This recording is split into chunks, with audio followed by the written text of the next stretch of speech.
All right, so today we're going to dive into something, well, something powerful and maybe a little uncomfortable about human nature. It's a dynamic I'm willing to bet you've seen a million times, but maybe you've never really put a name to it. Believe it or not, this one sentence, that's the entire source for today's breakdown. It's just so sharp, so timeless, and it gives us this perfect lens to look at a really specific and fascinating type of human behavior. So let's get into it. Let's really break down what it means and, more importantly, how it actually works. Yeah, I know, right? I bet a face just popped into your head. You know that feeling when you see someone and you just think, where on earth does all that confidence come from? That total mismatch, that's exactly what we're digging into. It's a feeling we all know. Okay, so first up, let's tackle the first half of this idea. We're calling it the inverse relationship. And it's all about that really strange kind of backward connection where having less skill seems to somehow create more arrogance. It doesn't seem to make sense, but we see it all the time. So look at the wording here. It's not just saying, oh, sometimes these things happen together. No, it's implying a direct link. The less talent someone has, the more pride and arrogance they seem to have. It's like one is literally feeding the other. A great way to picture this is like a seesaw. On one side, you've got genuine talent. On the other, you've got all that pride, vanity, and arrogance. And when that talent side goes down, whoosh, the arrogance side shoots right up. It's a perfect inverse balance. And let's be super clear about what we mean by talent here. We're not just talking about being an amazing painter or a rock star. In this context, talent means real substance. Actual skill, things you can prove you know, something solid you can actually point to. So, okay, if a person doesn't have that real core substance, well, something's got to fill that space, right? And what this quote suggests is that pride, vanity, and arrogance are what rush in to fill that void. They're basically substitutes, a mask to cover up what's missing underneath. And this is so, so important. We're not talking about real confidence here. Not at all. This is a performance. It's this loud, sometimes really obnoxious show that's designed to convince everyone else, and maybe even themselves, that they have value, that they just haven't earned through actual skill. But here's the thing.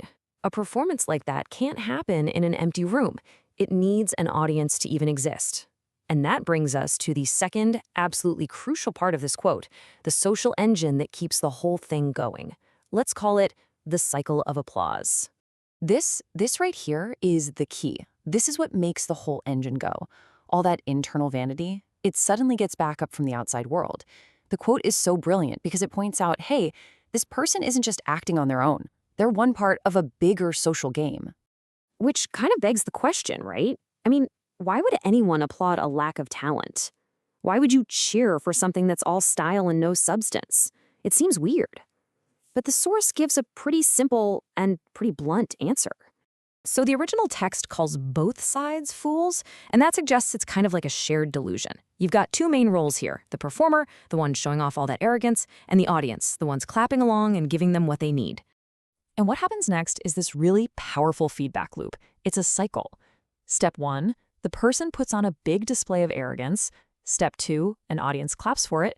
Step 3, that applause makes the person feel totally validated. So step 4, they do it again, but even bigger next time. And it just goes round and round and round. So what's the point of all this applause? Well, it builds an echo chamber. It's like a protective bubble. And inside that bubble, the person's vanity is safe from reality. Inside, they're a superstar. But if you were to pop that bubble, there might not be much there at all. Okay, so we've got the two big pieces of the puzzle, right? First, the internal thing, that emptiness that gets filled up with arrogance. And second, the external thing, the applause that keeps it all standing. So now let's put it all together and see what this pattern really means. If there's one thing to take away from all this, it's this, that arrogance, it can't survive by itself. It's not self-sustaining. It absolutely requires an audience. Without applause, it just withers and dies, which means, interestingly, the audience is the one with the real power here. So let's wrap this up with the key takeaways. First, remember that arrogance can actually be a sign of a lack of talent. Second, this whole thing is powered by social validation, by applause. Third, the audience is just as important as the performer. And all this together creates this really tough cycle that is super hard to break. And that leaves us with one last kind of tough question, a question for you to think about. When you see this happening out in the world, which role are you playing? Are you the performer putting on the show? Or are you in the audience, clapping along and keeping the whole thing going?